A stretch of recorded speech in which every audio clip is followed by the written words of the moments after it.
আকাশবাণী খবর পড়ছি শুভমিতা মুখোপাধ্যায়। প্রথমে বিশেষ খবর। লোকসভায় আজ বন্দে মাতরম রচনার সার্ধশতবর্ষ উপলক্ষে এক বিশেষ আলোচনার সূচনা করে প্রধানমন্ত্রী নরেন্দ্র মোদী বলেছেন, এই স্তোত্র আত্মনির্ভর ভারত গঠনের ভাবনাকে অনুপ্রেরণা যোগায়। রাজ্যসভার অনুমোদনের মধ্য দিয়ে সংসদে আজ হেলথ সিকিউরিটি সে ন্যাশনাল সিকিউরিটি সেস বিল 2025 পাশ হয়েছে। ইন্ডিগো আজ ডিজিসিএর শোকজের জবাব দিয়ে যাত্রী দুর্ভোগের জন্য দুঃখ প্রকাশ করেছে। অসামরিক উড়ান চলাচল মন্ত্রী কে রামমোহন নাইডু বলেছেন, সরকার আকাশপথে নিরাপত্তাকে সর্বোচ্চ অগ্রাধিকার দিয়ে থাকে।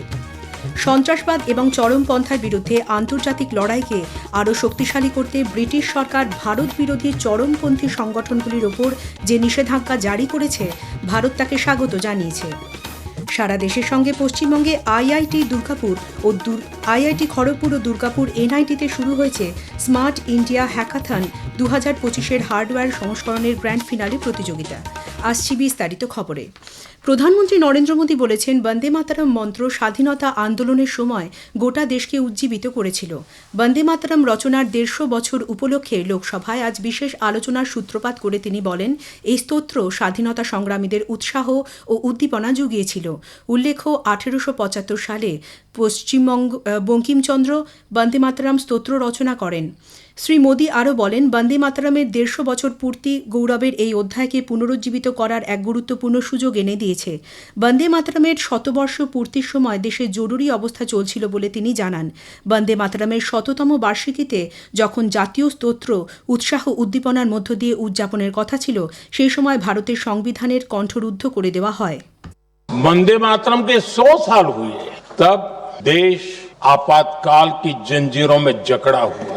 जब वंदे मातरम 100 साल का हुआ, अत्यंत उत्तम पर्व था, तब भारत के संविधान का गला घोंट दिया गया था। जब वंदे मातरम 100 साल का हुआ, तब देशभक्ति के लिए जीने मरने वाले लोगों को जेल के सलाखों के पीछे बंद कर दिया गया। এই জাতীয় স্তোত্র রচনার মধ্যে দিয়ে বঙ্কিমচন্দ্র চট্টোপাধ্যায় বিভিন্ন চ্যালেঞ্জের মোকাবিলা করতে সক্ষম হয়েছিলেন। ভারতের মহাসাংস্কৃতিক ঐতিহ্যের আধুনিক অভিব্যক্তি হিসেবেও বন্দে মাতরমকে অভিহিত করেন তিনি। শ্রী মোদী বলেন, এই স্তোত্র আত্মনির্ভর ভারত গঠনের ভাবনাকে অনুপ্রেরণা যোগায়। भारत हर चुनौतियों को पार करने में सामर्थ है। वंदे मातरम के भाव की वो ताकत है। वंदे मातरम ये सिर्फ गीत या भावगीत नहीं, ये हमारे लिए प्रेरणा है। राष्ट्र के प्रति कर्तव्यों के लिए हमें झकझोरने वाला काम है और इसलिए हमें निरंतर इसको करते रहना होगा। हम आत्मनिर्भर भारत का सपना लेकर के चल रहे हैं, इसको पूरा करना है। এদিকে বন্দে মাতরম নিয়ে প্রধানমন্ত্রীর ভাষণের সময় বিরোধী দলনেতা রাহুল গান্ধী লোকসভায় উপস্থিত না থাকায় বিজেপি তার সমালোচনা করেছে। দলের সাংসদ মনোজ তিওয়ারি সংসদের বাইরে আকাশবাণীকে বলেন, বন্দে মাতরম ভারতের ঐক্য, অখণ্ডতা ও সংস্কৃতির প্রতীক, কাজেই এই সংক্রান্ত আলোচনাও অত্যন্ত গুরুত্বপূর্ণ। জেডিইউ, পিডিপি, শিবসেনা ও ডিএমকের প্রতিনিধিরা আলোচনায় অংশ নেন। প্রধানমন্ত্রী নরেন্দ্র মোদী চলতি মাসের 19 তারিখে নতুন দিল্লির ভারত মণ্ডপমে দ্বিতীয় বিশ্ব স্বাস্থ্য সংস্থার শীর্ষ সম্মেলনের সমাপ্তি অনুষ্ঠানে ভাষণ দেবেন। ডব্লিউএইচওর মহানির্দেশক ড টেড্রোস আধানোম ঘেব্রিয়েসাসের, কেন্দ্রীয় স্বাস্থ্যমন্ত্রী জগৎ প্রকাশ নাড্ডা এবং কেন্দ্রীয় আয়ুষ মন্ত্রী প্রতাপ রাও যাদব এই অনুষ্ঠানে উপস্থিত থাকবেন। রাজ্যসভায় অনুমোদনের মধ্য দিয়ে সংসদে আজ হেলথ সিকিউরিটি সে ন্যাশনাল সিকিউরিটি সেস বিল 2025 পাশ হয়েছে। এরপর বিলটি লোকসভায় পাঠিয়ে দেওয়া হয়েছে। এই বিলে পান মশলা বা কেন্দ্রীয় সরকারের দ্বারা চিহ্নিত এ ধরনের যে কোনো পণ্যের ওপর অতিরিক্ত কর আরোপের প্রস্তাব দেওয়া হয়েছে। এই কর থেকে প্রাপ্ত অর্থ জনস্বাস্থ্য ও জাতীয় নিরাপত্তা খাতে ব্যয় করা হবে। সংসদের উচ্চকক্ষে আলোচনার জবাবে অর্থমন্ত্রী নির্মলা সীতারামন বলেন, দেশের নাগরিকদের স্বাস্থ্য এবং সামরিক প্রস্তুতি জোরদার করতে প্রস্তাবিত সেস কার্যকর উদ্যোগ হয়ে উঠবে। শুধুমাত্র ডিমেরিট গুডসের ওপরেই এই সেস চাপানো হবে, কোনো প্রয়োজনীয় পণ্যের ওপর তা কার্যকর হবে না। অর্থমন্ত্রী বলেন, স্বাস্থ্য যেহেতু রাজ্যের বিষয়, তাই সেস থেকে প্রাপ্ত রাজস্ব রাজ্যের সঙ্গেও ভাগ করে নেওয়া হবে। The purpose of this bill is to create a detailed, predictable, dedicated resource stream for two domains of national importance. One is the health security and national security. This cess is more to be a deterrent for those who tend to use these demerit goods, and it certainly doesn't burden ordinary citizens on their essential daily consumption. This is a cess, not an excise duty. It does not disturb or alter the GST regime. BJP সাংসদ কবিতা পাতিদার বলেন, প্রতি বছর তামাকজাত পণ্যের কারণে হওয়া রোগ ও ক্যান্সারের 13.5 লক্ষ লোকের মৃত্যু হয়। এই আইন তামাক সেবনের হার কমাবে বলেও আশা প্রকাশ করেন তিনি।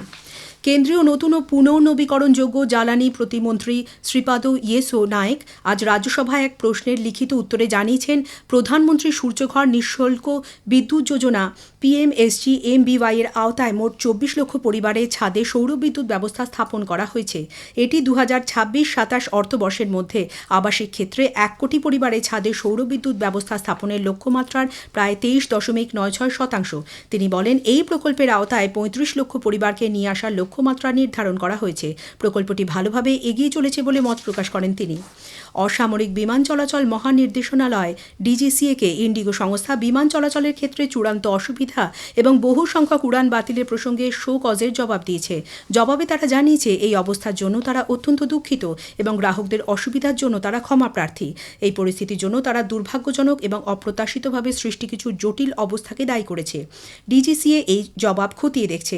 এদিকে ইন্ডিগো আজ ঘোষণা করেছে যে ইতিমধ্যেই 827 কোটি টাকারও বেশি টাকা ফেরত দেওয়া হয়েছে এবং এই মাসের 15 তারিখ পর্যন্ত বাতিল বিমানের টাকাও ফেরত দেওয়া হবে। অসামরিক বিমান চলাচল মন্ত্রী কে রামমোহন নাইডু বলেছেন, সরকার আকাশপথে নিরাপত্তাকে সর্বোচ্চ অগ্রাধিকার দিয়ে থাকে এবং এটি নিয়ে সমঝোতার কোনো প্রশ্নই ওঠে না। রাজ্যসভায় আজ ফ্লাইট ডিউটি টাইম লিমিটেশনস বা বিমান চালানোর সময়সীমা সংক্রান্ত নীতি নির্দেশিকা FDTL রূপায়ণের বিষয়ে এক প্রশ্নের উত্তরে তিনি বলেন, কোন পরিস্থিতিতে অসংখ্য উড়ান বাতিল করতে হচ্ছে সে ব্যাপারে তদন্ত শুরু হচ্ছে। যাত্রীদের দুর্ভোগের বিষয়টি সরকার হালকাভাবে নিচ্ছে না। এই খবর শুনছেন আকাশবাণী থেকে। আমাদের সংবাদ শোনা যাবে ইউটিউব চ্যানেল আকাশবাণী সংবাদ বাংলা, ফেসবুক ও ইনস্টাগ্রাম আকাশবাণী সংবাদ কলকাতা এবং এক্স হ্যান্ডেল AIR নিউজ কলকাতাতে। সন্ত্রাসবাদ এবং চরমপন্থার বিরুদ্ধে আন্তর্জাতিক লড়াইকে আরও শক্তিশালী করতে ব্রিটিশ সরকার ভারত বিরোধী চরমপন্থী সংগঠনগুলির ওপর যে নিষেধাজ্ঞা জারি করেছে, ভারত তাকে স্বাগত জানিয়েছে। নতুন দিল্লিতে আজ বিদেশ মন্ত্রকের মুখপাত্র রণধীর জয়সওয়াল বলেন, এ ধরনের ব্যক্তি বা সংগঠনগুলি শুধুমাত্র ভারত বা ব্রিটেনের জন্য নয়, সারা বিশ্বের কাছে বিপদের নামান্তর। ব্রিটেনের এই উদ্যোগ অবৈধ অর্থ লেনদেন এবং আন্তঃরাষ্ট্র অপরাধ চক্রকে ভেঙে দিতে সাহায্য করবে। We welcome the steps that have been taken by the UK government to sanction anti-India extremist entities, which strengthen the global fight against terrorism and extremism and help to curb illicit financial flows and transnational crime networks. চীন ভ্রমণকারী ভারতীয় নাগরিকদের বিষয়ে শ্রী জয়সওয়াল সে দেশের তরফ থেকে জারি করা আন্তর্জাতিক বিমান চলাচল নীতি নির্দেশিকাকে মান্য করার আবেদন জানান। চীনের বিমানবন্দর ব্যবহার করে যাতায়াত করা ভারতীয় নাগরিকদের বেছে বেছে সমস্যার মধ্যে যাতে না ফেলা হয় তা সে দেশের প্রশাসন নিশ্চিত করবে বলেও আশা প্রকাশ করেন তিনি। দিল্লির একটি আদালত গত 10ই নভেম্বর লালকেল্লা বিস্ফোরণ মামলায় গ্রেপ্তার 3 চিকিৎসক এবং 1 মৌলবীর NIA হেফাজতের মেয়াদ 4 দিন বাড়িয়েছে। এই 4 জনকে 10 দিনের হেফাজতের পর আজ প্রধান ও দায়রা বিচারক অঞ্জু বাজার চন্দনার সামনে তাদের হাজির করা হলে তিনি এই সিদ্ধান্তের কথা জানান। সারা দেশের সঙ্গেই পশ্চিমবঙ্গের IIT খড়গপুরে আজ থেকে শুরু হয়েছে স্মার্ট ইন্ডিয়া হ্যাকাথন 2025 হার্ডওয়্যার সংস্করণের গ্র্যান্ড ফিনালে প্রতিযোগিতা চলবে 12ই ডিসেম্বর পর্যন্ত। প্রযুক্তিগত নেতৃত্ব, উদ্ভাবন এবং জাতি গঠনের উত্তরাধিকারকে চিহ্নিত করতে একটি মাইলফলক হিসেবে এই ইভেন্টটি বিশেষ তাৎপর্যপূর্ণ। খড়গপুরের পাশাপাশি দুর্গাপুর NIT-তেও শুরু হয়েছে smart India hackathon grand finale 2025। শিক্ষা মন্ত্রকের ইনোভেশন সেল নিয়োজিত NIT হ্যাকাথনের নোডাল হেড সায়ন্তন মুখোপাধ্যায় বলেছেন, দেশের সমস্যা দেশেই সমাধানের লক্ষ্যে প্রধানমন্ত্রীর এই উদ্যোগ। প্রধানমন্ত্রী শ্রী নরেন্দ্র মোদীজির একটা ভিশন ছিল ওনার, যে আমরা আমাদের দেশের প্রবলেম দেশের ছেলেমেয়েদেরকে দিয়েই সলভ করাবো। কথাটা বলে হয়ে থাকে, for the country by the country. তো এই ছেলেমেয়েরা তো যথেষ্টই প্রতিভাবান, কীভাবে ব্যবহার করা যায় এদের এই ট্যালেন্টটাকে, সেটার জন্য করা হয়েছিল কি, যে গভর্নমেন্ট থেকেই যতগুলো বিভিন্ন রকম জায়গা আছে, বিভিন্ন ডিপার্টমেন্টস আছে, তাদেরকে বলা হয়েছে যে তোমরা তোমাদের প্রবলেম স্টেটমেন্ট দাও, ছেলেমেয়েরা সেটাকে ব্যবহার করে, সেটাকে ইউজ করে তাদের সলিউশনস দেবে। মার্কিন প্রেসিডেন্ট ডোনাল্ড ট্রাম্প ইউক্রেনের প্রেসিডেন্ট ভলোদিমির জেলেনস্কির বিরুদ্ধে মার্কিন শান্তি প্রস্তাব না পড়ার অভিযোগ করেছেন। তিনি বলেছেন, এই বিলম্বের ফলে রাশিয়া ইউক্রেন যুদ্ধ মেটাতে গৃহীত আলোচনা পিছিয়ে যাচ্ছে। ট্রাম্প বলেছেন, ইউক্রেন মার্কিন এই শান্তি পরিকল্পনাকে সমর্থন করে। শেষ করার আগে বিশেষ খবর আরও একবার। লোকসভায় আজ বন্দে মাতরম রচনার সার্ধশতবর্ষ উপলক্ষে এক বিশেষ আলোচনার সূচনা করে প্রধানমন্ত্রী নরেন্দ্র মোদী বলেছেন, এই স্তোত্র আত্মনির্ভর ভারত গঠনের ভাবনাকে অনুপ্রেরণা যোগায়। রাজ্যসভার অনুমোদনের মধ্য দিয়ে সংসদে আজ হেলথ সিকিউরিটি ন্যাশনাল সিকিউরিটি সেস বিল 2025 পাশ হয়েছে। খবর শেষ হলো। এরপরের খবর আগামীকাল সকাল 6:20 গীতাঞ্জলি প্রচার তরঙ্গে।